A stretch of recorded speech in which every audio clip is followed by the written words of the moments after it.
আমি সাজিদুল মন্ডল, আমার YouTube channel প্রত্যেককে স্বাগত জানাই। আজকের আলোচনা বিষয়ে প্রাচীন, মধ্য, আধুনিক সাহিত্যের ইতিহাস, সাময়িক পত্র এবং লেখকদের সম্পর্কে আপনাদের সামনে উপস্থাপন করব, যেখানে নাটক, উপন্যাস, প্রবন্ধ, কাব্যগ্রন্থ এবং সাময়িক পত্র যেগুলো থেকে আসতে পারে, অর্থাৎ বিখ্যাত বিষয়গুলোর উপরেই কিন্তু অসংখ্য তথ্য নিয়ে এই ভিডিওটি। তো আপনাদের কাছে রিকোয়েস্ট, ভিডিওটি পুরোটা দেখুন এবং কেমন হয়েছে অবশ্যই জানান। যদি আপনাদের মনে হয় এই ধরনের আরো ভিডিও প্রয়োজন আছে তাহলে অবশ্যই আপনারা কমেন্ট করে জানান। তো যাই হোক, আজকের আলোচনা শুরু করছি। একটু ডিসপ্লে দিকে চোখ রাখুন।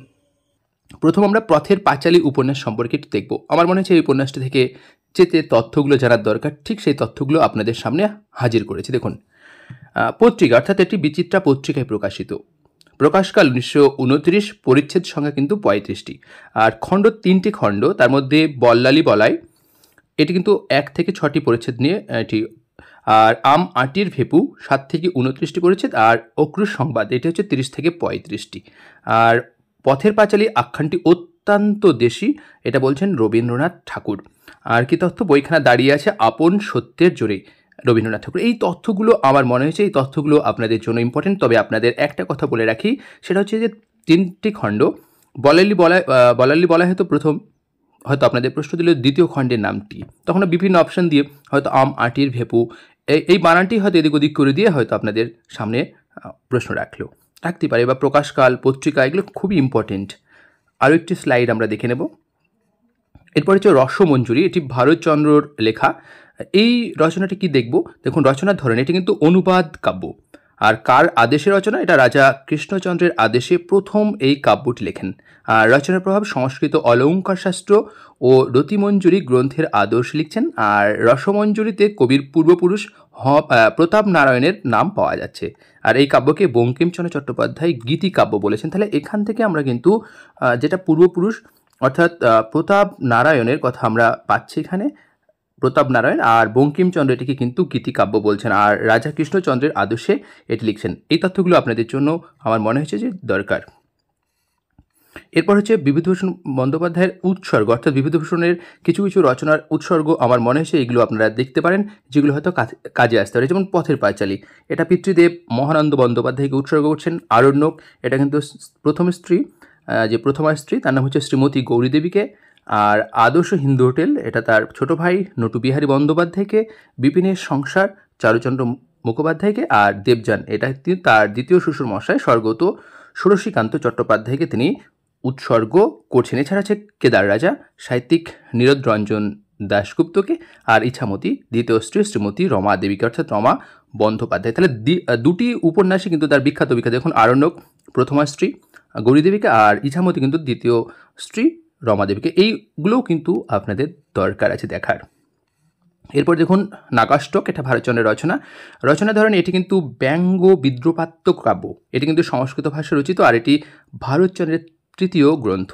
আর এই গ্রন্থটি বাংলাদেশে বর্গী আক্রমণের শেষ পর্যায়ে রচিত। হয়তো আপনাদের একটি প্রশ্ন দিল যে ভারতচন্দ্রের কোন রচনাটিতে বাংলাদেশের বর্গী আক্রমণের শেষ পর্যায়ে রচিত, কোন রচনাটি, তখন কিন্তু আপনাদের অবশ্যই নাগাষ্টক করতে হবে। এরপর হচ্ছে ঢোড়াই চরিত মানুষ উপন্যাস। এই উপন্যাসটির আমাদের দেখার দরকার আছে, কারণ এই উপন্যাসটি কিন্তু সতীনাথ ভাদুড়ির বিখ্যাত উপন্যাসের মধ্যে পড়ে, জাগরির পরে। দেখুন, প্রথম প্রকাশ, এটা প্রথম চরণ কিন্তু 1949, দ্বিতীয় চরণ 1951। আর পত্রিকায় প্রকাশ, দেশ পত্রিকায় কিন্তু এটা ধারাবাহিকভাবে প্রকাশিত হচ্ছে। আর এই উপন্যাসটি একটি পূর্ব নাম ছিল, যখন পত্রিকায় প্রকাশিত তার নাম ছিল সঠিক ঢোড়াই চরিত মানুষ। আর পটভূমি, এই উপন্যাসটির পটভূমি উত্তর বিহারের গ্রামাঞ্চলে 30 বছর এর পটভূমিকা রচিত, অর্থাৎ কোন সময় 1915 থেকে 1945। আর চরিত্র কারা, ঢোড়াই, রামিয়া, বুধনি, ফুকন মণ্ডল, সাময়র, মহতো, বাবুলাল, ফুলঝরিয়া বা ঝরিয়া, ফুদনলাল, রবিয়া, গিরধর মণ্ডল, লাডলি বাবু, লসমনিয়া আর বিলটা প্রমুখ। আর এটি ধরন অর্থাৎ রাজনৈতিক উপন্যাস। তাহলে এই তথ্যগুলো কিন্তু আপনাদের খুবই দরকার। এরপর হচ্ছে অন্নদামঙ্গলের প্রবাদ প্রবচন, অর্থাৎ অন্নদামঙ্গল কাব্যের কয়েকটি প্রবচন রয়েছে, সেগুলো কি দেখে নিই। হাওয়াতে যদ্যপি চায় সাগর শুকাইয়া যায় একটি, যে কহে বিস্তর মিচয় সে কহে বিস্তর, বড় পিরিতি বালির বাদ, নগর পুরিলে দেবালয় কি এড়ায়। আর হচ্ছে মন্ত্রের সাধন কিংবা শরীর পাতন, এই প্রবাদগুলো আপনারা পাচ্ছেন তাহলে অন্নদামঙ্গল কাব্য, এবং এই কাব্যের এই প্রবাদগুলো কিন্তু খুব খুব ইম্পর্টেন্ট বলে আমার মনে হয়েছে, তাই আমি এগুলো উপস্থাপন করলাম। এরপর হচ্ছে রবীন্দ্রনাথের কিছু ছোট গল্প এবং বিখ্যাত কিছু ছোট গল্পের বিখ্যাত কিছু চরিত্র আমাদের দেখার দরকার আছে, যেমন কাবুলিওয়ালা, মিনি, রামদয়াল, প্রতাপ সিংহ, কাঞ্চনমালা, রহমত। তার মধ্যে মিনি আর রহমত হচ্ছে ভীষণ ইম্পর্টেন্ট। এগুলো হচ্ছে ওই যে রচনাটি লিখছেন তার চরিত্র, এগুলো আসলে চরিত্রের মধ্যেও পড়ে এক প্রকার না।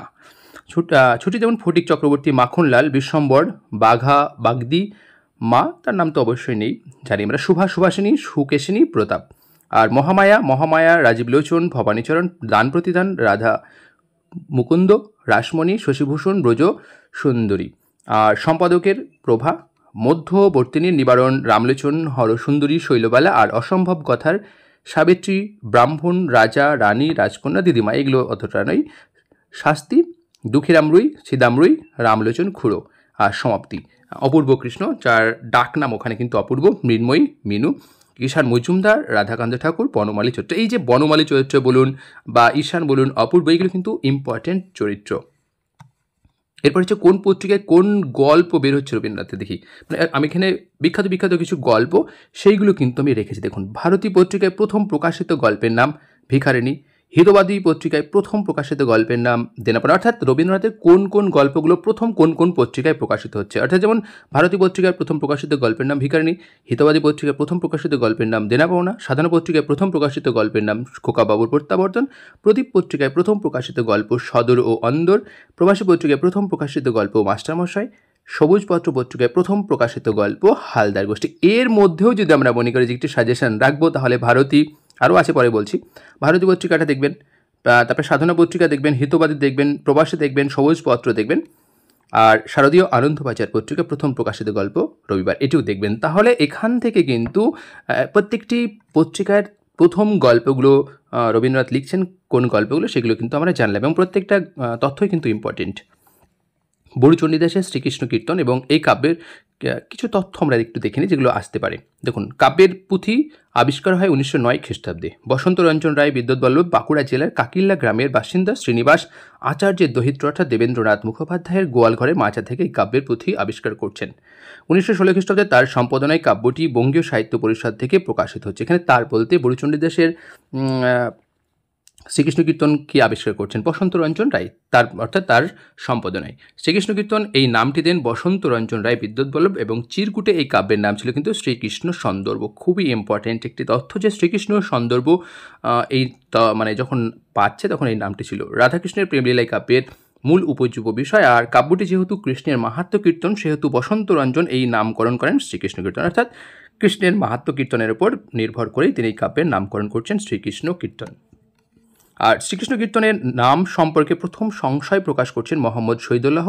সাহিত্য পরিষদ পত্রিকার 60 বর্ষ দ্বিতীয় সংখ্যায় তিনি গ্রন্থটির সম্ভাব্য নাম শ্রীকৃষ্ণ সন্দর্ভ বলে অভিমত প্রকাশ করছেন। তাহলে আমরা প্রথম পাচ্ছিলাম যেটা বসন্ত রঞ্জন রায় রাখছেন শ্রীকৃষ্ণ কীর্তন, আর মোহাম্মদ শহীদুল্লাহ রাখতে চাইছেন বা সম্ভাব্য নাম বলছেন শ্রীকৃষ্ণ সন্দর্ভ, কিন্তু জাস্ট একটু খেয়াল রাখতে হবে। তাহলে কীর্তন আর শ্রীকৃষ্ণ সন্দর্ভ আদি মধ্যযুগে বাংলা সাহিত্যের নিদর্শন, অর্থাৎ বাংলা সাহিত্যের দ্বিতীয় নিদর্শনও এটা বড়ুচণ্ডীদাসের শ্রীকৃষ্ণ কীর্তন। এই তথ্যগুলো এখান থেকে দেখলাম। হয়তো অনেকে ভাবছেন যে এগুলো তো জানার প্রয়োজন আছে, অবশ্যই জানেনই, কিন্তু ব্যাপার হচ্ছে বারবার দেখলে ভুলবেন না। দেখুন, কবিতার কথা জীবনানন্দ দাশের একমাত্র প্রবন্ধ গ্রন্থ। এই প্রবন্ধ গ্রন্থের কোনগুলো দরকার আছে? প্রকাশকাল 1955 আর বঙ্গাব্দ 1362। প্রবন্ধের সংখ্যা 15টি। প্রথম প্রবন্ধের নাম কবিতার কথা, কবিতা পত্রিকায় প্রকাশিত হচ্ছে এবং এটি কিন্তু 1938 সালে। আর শেষ প্রবন্ধের নাম অসমাপ্ত আলোচনা, এটি কিন্তু চতুরঙ্গ পত্রিকায় প্রকাশিত হয় এবং 1953 সালে। এই যে কবিতার কথা প্রবন্ধের প্রথম এবং শেষ প্রবন্ধ জানলাম, এবং কয়েকটি উল্লেখযোগ্য প্রবন্ধের নাম, এই প্রবন্ধের উল্লেখযোগ্য কয়েকটি প্রবন্ধর নাম আমার যেটা মনে হচ্ছে এগুলো দেখতে পারেন। রবীন্দ্রনাথ ও আধুনিক বাংলা সাহিত্য, কবিতার আত্মা ও শরীর, কবিতার আলোচনা, কবিতা পাঠ, বাংলা কবিতার ভবিষ্যৎ, আর এটি জীবনানন্দ দাশের মরণোত্তর প্রকাশিত একমাত্র প্রবন্ধ গ্রন্থ। আসলে একটিই তো প্রবন্ধ গ্রন্থ লিখেছেন, তো সেক্ষেত্রে একমাত্র প্রবন্ধ গ্রন্থ এটি। এরপর বিদ্যাপতি সম্পর্কে আমরা কিছু তথ্য একটু দেখে নিই। দেখুন, যে তথ্যগুলো আসতে পারে, অর্থাৎ বিখ্যাত ব্যক্তিরা তার সম্পর্কে কি মন্তব্য করছেন। দেখুন, দীনেশচন্দ্র সেন বিদ্যাপতি সম্পর্কে কি বলছেন? বাঙালি বিদ্যাপতির কুর্তা পাগড়ি খুলিয়া লইয়া ধুতি চাদর পরাইয়া দিয়াছেন। তাহলে এই যে পরাইয়া দিয়েছেন, এটা রবীন্দ্রনাথ ঠাকুরের মতে বিদ্যাপতি ভক্ত নহেন কবি। গোবিন্দ দাস যত বড় কবি ততোধিক ভক্ত। বিদ্যাপতি প্রেম মনস্তত্ত্বের সুনিপুণ রূপকার। বিদ্যাপতি প্রেম যৌবনের নবনীতা এবং চণ্ডীদাসের প্রেমে অধিক বয়সের প্রগাঢ়তা আছে। আর বিদ্যাপতির রাধা নবীনা নবস্ফুটিতা, এগুলো কিন্তু রবীন্দ্র মন্তব্য। তাহলে একটি আমরা যেটা পেলাম সেটা হচ্ছে দীনেশচন্দ্র সেনের, যেটি হচ্ছে বাঙালি বিদ্যাপতি কুর্তা পাগড়ি খুলিয়া লইয়া ধুতি চাদর পরায় দিয়েছেন। আর রবীন্দ্রনাথের কিন্তু এই মন্তব্য পেলাম। এগুলো কিন্তু খুবই খুবই ইম্পর্টেন্ট মন্তব্য। আপনারা যদি একবার চোখে দেখেন তাতে আপনাদেরই উপকার আসবে এবং এগুলো থেকে পরীক্ষা আসতে পারে। ভিডিওটি একটু বড় হবে, আপনাদের কাছে রিকোয়েস্ট। এর আগের ভিডিও 1 ঘন্টা 4 মিনিটে ছিল, যেটা সাজেশনের প্রথম পর্ব ছিল, এটা কিন্তু দ্বিতীয় পর্ব। দেখুন, মুকুট রবীন্দ্রনাথ রচনাকাল সম্ভবত 1315 বঙ্গাব্দের অগ্রহায়ণ পৌষ, ডিসেম্বর কিন্তু 1908। রচনাস্থান শান্তিনিকেতন, অঙ্ক সংখ্যা 3টি, দৃশ্য মুকুট নাটকটি 12টি দৃশ্যে বিভক্ত। প্রথমে দেখুন, প্রথম যে অঙ্ক সেখানে 3টে, দ্বিতীয় অঙ্কে 6টি, আর তৃতীয় অঙ্কে 3টে, অর্থাৎ টোটাল 12টি দৃশ্য। চরিত্র অমর মাণিক্য, চন্দ্রমাণিক্য, ইন্দ্রকুমার, রাজধর, ধুরন্ধর, ইশাখা, আরকানারাজ, প্রতাপ, নিশানধারী, ভাট, দূত, সৈনিক। আর উপন্যাসের নাট্যরূপ অর্থাৎ ইতিহাসের ছায়া অবলম্বনে স্ত্রী চরিত্র ও গীত বর্জিত পূর্বরচিত মুকুট ক্ষুদ্র উপন্যাসের নাট্যরূপ। আর রবীন্দ্র নিজেই মুকুট গল্পটিকে ক্ষুদ্র উপন্যাস বলেছেন। উৎস প্রেরণা বোলপুর ব্রহ্মচর্যাশ্রমের বালক ছাত্রদের চরিত্র গঠনের লক্ষ্যে মনোমুগ্ধকর ঐতিহাসিক কাহিনী তাদের সামনে তুলে ধরার জন্য তিনি মুকুট নাটকটি রচনা করছেন। আর প্রকাশকাল কিন্তু 16ই পৌষ 1315 আর খ্রিস্টাব্দ 31শে ডিসেম্বর 1908। তাহলে এই যে মুকুট রচনা থেকে এই তথ্যগুলো আপনারা জানলেই হয়ে যাবে। এরপর হচ্ছে ভূ পরিক্রমা, বিদ্যাপতির লেখা একটি দেখুন রচনা। এটি রচনাকাল 1400 খ্রিস্টাব্দ। এটি সংস্কৃত ভাষায় রচিত। দেবীসিংহ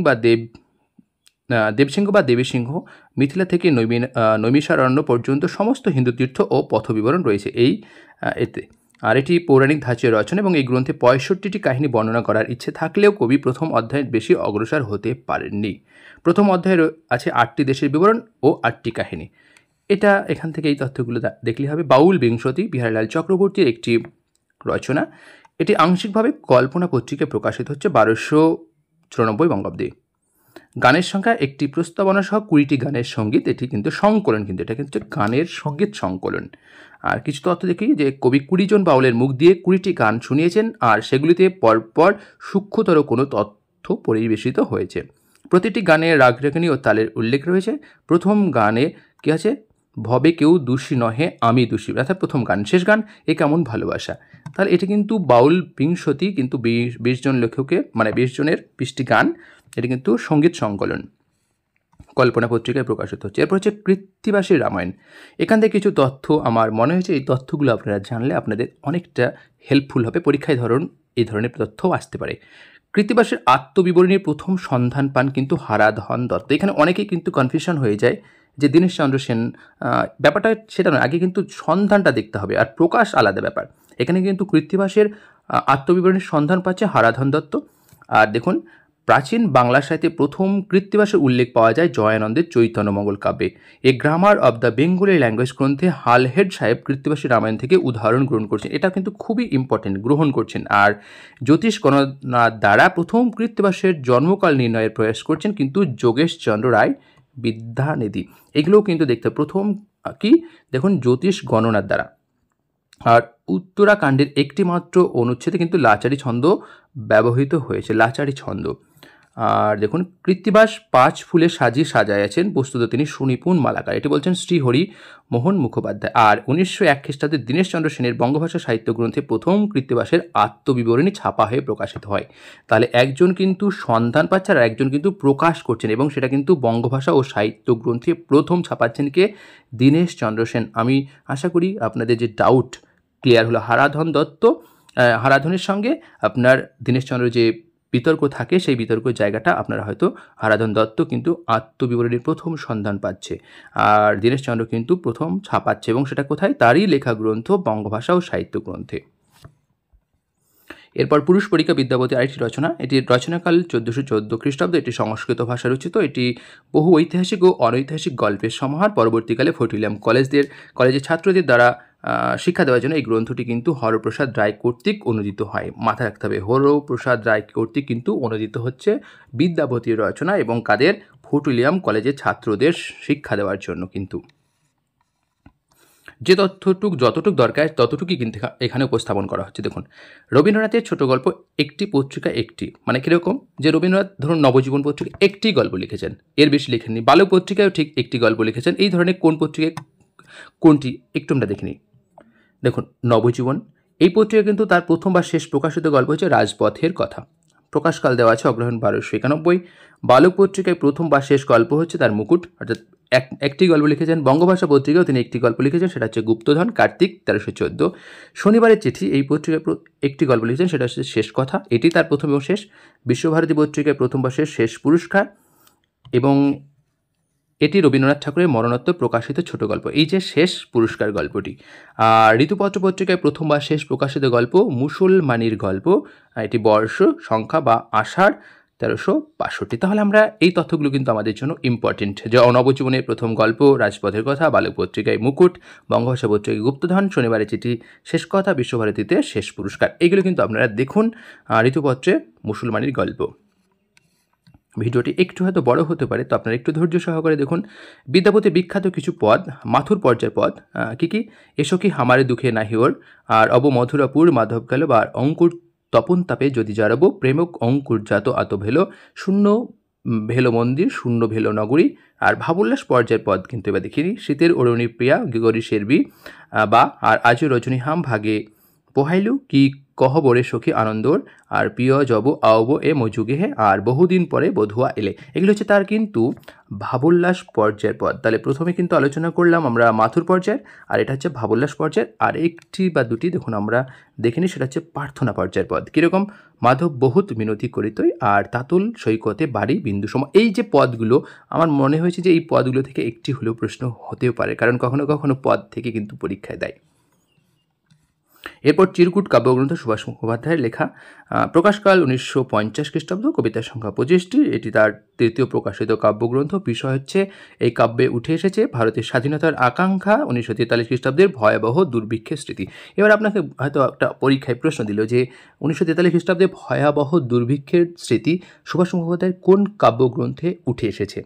তাহলে আমরা কিন্তু অবশ্যই আমরা চিরকুট কাব্যগ্রন্থের কথা বলবো। রচনাকাল 1941 থেকে 1946 খ্রিস্টাব্দের মধ্যে তিনি এই কাব্যের কবিতাগুলো রচনা করছেন। আর বিখ্যাত কবিতা, বিখ্যাত স্ফুলিঙ্গ জবাব চাই, প্রতিরোধ, প্রতিজ্ঞা আমার, ফের আসবো এই আশ্বিনে, মোটামুটি এইগুলো। এরপর হচ্ছে বঙ্কিমচন্দ্র চট্টোপাধ্যায়ের বিষবৃক্ষ, প্রকাশকাল 1873, উৎসর্গ জগদীশনাথ রায়কে, পূর্ব নাম। এই উপন্যাসটি উভয়ের দোষ, এটা বলছেন কিন্তু অক্ষয়চন্দ্র সরকার, এবং তার রচনা থেকে আমরা জানতে পারছি, বা তার লেখা থেকে চিঠির মাধ্যমে জানতে পারছি যে তিনি উভয়ের দোষ বলছেন। বিষবৃক্ষ উপন্যাস যখন করছিল তখন পূর্ব নাম ছিল উভয়ের দোষ, এবং বিষবৃক্ষই বঙ্কিমচন্দ্রের সাময়িক পত্রে প্রকাশিত প্রথম উপন্যাস, অর্থাৎ তার আগে কোনো উপন্যাসই সাময়িক পত্রে প্রকাশিত হয়নি। উপন্যাসটির নাট্যরূপ দিচ্ছেন গিরিশচন্দ্র ঘোষ ও অতুল কৃষ্ণমিত্র। আর 1884 খ্রিস্টাব্দে মিরিয়াম এস নাইট উপন্যাসটির ইংরেজিতে অনুবাদ করছেন দ্য পয়জন ট্রি নামে। তাহলে এখানে কিন্তু মিরিয়ার কোথাও পাওয়া যাচ্ছে, কোথাও পাওয়া যাচ্ছে মিরিয়াম, ময়সি রয়সি অন্তস্তয়কার ম, মিরিয়াম না, মিরিয়াম নামটিও কিন্তু আমরা পাচ্ছি। তো যাই হোক, এখানে এস নাইট যদি শব্দটি থাকে তাহলে আপনারা দেখে উত্তরটি করবেন কিন্তু। এরপর হচ্ছে ঘনরাম চক্রবর্তীর কিছু তথ্য দেখে নেব। খুবই ইম্পর্টেন্ট তথ্যগুলো উপস্থাপন করা হয়েছে। কবির গুরুর নাম হচ্ছে রামদাস ভট্টাচার্য। কার? ঘনরাম চক্রবর্তী। উপাধি কবি রত্ন। কবির কাব্যের নাম শ্রী ধর্মসঙ্গীত। কাব্যটি অনাদিমঙ্গল মধুর ভারতী নামেও পরিচিত। শ্লোক সংখ্যা 9147টি। কাব্যের প্রধান রস বীররস। ঐতিহাসিক চরিত্রকারা ধর্মপাল লাউসেন, ইছাই ঘোষ। আর এই কাব্যে কিন্তু পাল যুগের কাহিনী বর্ণিত হয়েছে। খুবই ইম্পর্টেন্ট তথ্য হচ্ছে কোন যুগের। আর গায়নের নাম হচ্ছে অমূল্যচরণ পণ্ডিত। আমার তো মনে হয় ঘনরাম চক্রবর্তীর প্রত্যেকটি এই তথ্যগুলোই আপনাদের জন্য খুবই খুবই উপকারী হবে, কারণ এগুলো থেকে আসতে পারে। এরপর কপালকুণ্ডলা বঙ্কিমচন্দ্রের আরেকটি উপন্যাস। রচনা স্থান খুলনা পাশ পর্বে উপন্যাসটি নিয়ে তিনি ভাবনা শুরু করেন। আর যশোরের নেগুয়াতে অর্থাৎ কাথি থাকাকালীন তিনি এই উপন্যাসটি রচনা করছেন। প্রকাশকাল 1866। আর উৎসর্গ কিন্তু মেজদাদা সঞ্জীব চন্দ্র চট্টোপাধ্যায়কে। পটভূমি জাহাঙ্গীরের রাজত্বকালের পটভূমিকায় এই উপন্যাসটি রচিত। সংস্করণ বঙ্কিমচন্দ্রের জীবিতকালে উপন্যাসটি 8টি সংস্করণ প্রকাশিত হচ্ছে। আর যেটা সব থেকে ইম্পর্টেন্ট, এই উপন্যাসটির উপসংহার রচনা করছেন দামোদর মুখোপাধ্যায় মৃন্ময়ী নামে। তাহলে প্রকাশকাল, উৎসর্গ, পটভূমি, সংস্করণ এবং উপন্যাসটির উপসংহার রচনা প্রত্যেকটি তথ্যই কিন্তু আপনাদের জন্য ইম্পর্টেন্ট, এবং যশোরের নেগুয়াতে তিনি থাকাকালীন এটি রচনাটি শুরু করছেন। আর কি আছে দেখে নিই। এরপর হচ্ছে গিরিশচন্দ্র ঘোষ নাট্যরূপ দান, অর্থাৎ তিনি কার কোন উপন্যাসে কী নামে নাট্যরূপ দিচ্ছেন দেখি। গিরিশচন্দ্র ঘোষ বঙ্কিমচন্দ্রের কিছু উপন্যাসে নাট্যরূপ দিচ্ছেন। দেখুন কপালকুণ্ডলা, তারপরে মৃণালিনী, দুর্গেশ নন্দিনী। এই নাটকে জগৎ সিং চরিত্রে কিন্তু তিনি অভিনয় করছেন। এখানে আরেকটি তথ্য আপনাদের সামনে উপস্থাপন করলাম, সেটা হচ্ছে এই গিরিশচন্দ্র ঘোষ কিন্তু জগৎ সিংহ চরিত্রে অভিনয় করছে। এছাড়া বিষবৃক্ষ এই নাটকে তিনি নগেন্দ্রনাথ চরিত্রে অভিনয় করছেন, আর সীতারাম। তাহলে বঙ্কিমচন্দ্রের কপালকুণ্ডলা, মৃণালিনী, দুর্গেশ নন্দিনী, চন্দ্রশেখর, বিষবৃক্ষ, সীতারাম এতগুলো উপন্যাসে তিনি নাট্যরূপ দিচ্ছেন, এবং কোন চরিত্রে অভিনয় করছেন সেটাও দিয়ে দিলাম। নবীনচন্দ্র সেনের পলাশীর যুদ্ধ, আর রমেশচন্দ্র দত্তের মাধবী কঙ্কন, মধুসূদন দত্তের মেঘনাদবধ কাব্য, আর দীনবন্ধু মিত্রের জমালয় জীবন্ত মানুষ। প্রত্যেকটা রচনায় কিন্তু তিনি নাট্যরূপ দিচ্ছেন, এবং প্রত্যেকটা রচনায় কিন্তু খুবই খুবই ইম্পর্টেন্ট। নবীনচন্দ্র যেমন বিখ্যাত পলাশীর যুদ্ধ, তার নাট্যরূপ দিচ্ছেন, রমেশচন্দ্রের মাধবী কঙ্কনের, আর মধুসূদন দত্তের মেঘনাদবধ কাব্য, আর দীনেশচন্দ্র মিত্রের জমালয় জীবন্ত মানুষ। তবে এই মেঘনাদবধ কাব্যের নাট্যরূপকে দিয়েছেন, এখান থেকে কিন্তু প্রশ্ন আসলেও আসতে পারে। এরপর গিরিশচন্দ্র ঘোষের উপাধি দেখুন, নাট্যগুরু তাকে বলা হয়, বঙ্গের গ্যারিকে বলা হয়, এবং এই উপাধিটি দিচ্ছেন কিন্তু অক্ষয়চন্দ্র সরকার। তাহলে বঙ্গের গ্যারিক বলছেন অক্ষয়চন্দ্র সরকার। তারপর দেখুন বাংলা শেক্সপিয়ারও তাকে বলা হয়, আর নেদারু গ্রিস বলছেন কিন্তু অমৃতলাল বসু। আর আধুনিক রঙ্গমঞ্চের জনক এই উপাধি দিচ্ছেন হিন্দুস্তান পেট্রিয়ট পত্রিকার সম্পাদক। আর ফাদার অফ নেটিভ স্টেজ এই উপাধি দিচ্ছেন অপরেশচন্দ্র মুখোপাধ্যায়। আর ভক্ত ভৈরব রামকৃষ্ণ পরমহংসদেবের পরিমণ্ডলের কাছে তিনি এই নামে কিন্তু খ্যাত। অর্থাৎ গিরিশচন্দ্র ঘোষের এতগুলো উপাধি কিন্তু তার মধ্যে একটি যদি দিয়ে থাকে তো দিতেও পারে, দেখুন, কারণ ভরসা নেই, কিন্তু দিতেও পারে। এরপর হচ্ছে চারিত্র পূজা প্রবন্ধ গ্রন্থ। এই প্রবন্ধের সংখ্যা কিন্তু 6টি, আর প্রবন্ধগুলির নাম হচ্ছে বিদ্যাসাগর চরিত 1, বিদ্যাসাগর চরিত 2, রামমোহন রায়, মহর্ষির জন্মোৎসব, আর মহর্ষির আদ্যকৃত উপলক্ষী প্রার্থনা, মহাপুরুষ। আর বিদ্যাসাগর চরিত প্রথম এই রচনাটি, এই যে আমরা 6টি প্রবন্ধ, তার প্রথম প্রবন্ধ সম্পর্কে দুটি তথ্য দেখে নিই। এটি রচনাকাল 1302, রচনার স্থান কলকাতা, আর পত্রিকার প্রকাশ এই প্রবন্ধটি সাধনা পত্রিকায় প্রকাশিত হচ্ছে। আর অনুবাদ সোমনাথ মৈত্র অনুবাদ করছেন, Vidyasagar a character study Hindustan standard পত্রিকা কিন্তু প্রকাশিত। তাহলে এইগুলো কিন্তু দরকার রয়েছে। এরপরে গিরিশচন্দ্র ঘোষ রচিত উপন্যাস। আমরা সকলেই জানি যে গিরিশচন্দ্র ঘোষ কিন্তু একজন নাট্যকার, কিন্তু তার পাশাপাশি তিনি কিন্তু 4টি নাটক উপন্যাস রচনা করেছেন। দেখুন প্রথম যেটি উপন্যাস চন্দ্রা, এটি তার ঐতিহাসিক উপন্যাস, পটভূমি 1857 সালের সিপাহী বিদ্রোহ। আর এটি কিন্তু কুসুমালা পত্রিকায় প্রকাশিত। আরেকটি উপন্যাস সেটা হচ্ছে ঝালুয়ার দুহিতা, এটি তার অসম্পূর্ণ ঐতিহাসিক উপন্যাস। আরেকটি হচ্ছে লীলা, এটিও আরেকটি উপন্যাস, এটি কিন্তু তার সামাজিক উপন্যাস এবং নাট্য মন্দির পত্রিকায় প্রকাশিত। আরেকটি উপন্যাস ভক্ত ধ্রুব। তাহলে আমরা 4টি উপন্যাস পেলাম গিরিশচন্দ্র ঘোষের। তো যাই হোক, আজকের আলোচনাটি এখানেই শেষ করলাম। এই তথ্যগুলো আপনাদের কেমন লাগলো, কতটা আপনাদের জন্য উপকার হলো, অবশ্যই কমেন্ট করে জানান। আর এই ধরনের আরও যদি ভিডিও পেতে চান অবশ্যই কমেন্ট করে জানান। আর আমার ইউটিউব চ্যানেলে যারা নতুন অবশ্যই সাবস্ক্রাইব করে পাশে থাকুন এই ধরনের আরও ভিডিও পেতে। এবং প্রত্যেকটি ভিডিওর প্রত্যেকটি তথ্য আপনাদের জন্য কিন্তু খুবই ইম্পর্টেন্ট, কারণ পরীক্ষা আসন্ন। আপনারা যতটা পারবেন প্রস্তুতি আপনারা চালিয়ে যান, কারণ প্রস্তুতির খামতি রাখা যাবে না। এবার কিন্তু কাট অফ, অনেকে হয়তো ভাবছেন যে প্রশ্ন সহজ হবে, কাটাবো একটু বেশি হবে, একবারে স্বাভাবিক, কিন্তু প্রশ্ন সহজ হবে না। যারা ভাবছেন যে একেবারে হালকার উপর দিয়ে পড়ে আমি বেরিয়ে যাবো, একদমই মোটেই নয়। কিন্তু এখানে পরীক্ষার্থী প্রচুর, প্রশ্নও কিন্তু কঠিন হবে, সব দিক দিয়ে মাথায় রাখতে হবে কিন্তু আপনাদের। তো যাই হোক, আজকের আলোচনা শেষ করবার পূর্বে ছোট্ট রিকোয়েস্ট, যারা আমার ইউটিউব চ্যানেলে নতুন অবশ্যই সাবস্ক্রাইব করে পাশে থাকুন এবং ভিডিওটি অন্যদের মাঝে শেয়ার করার অনুরোধ রইল। ধন্যবাদ।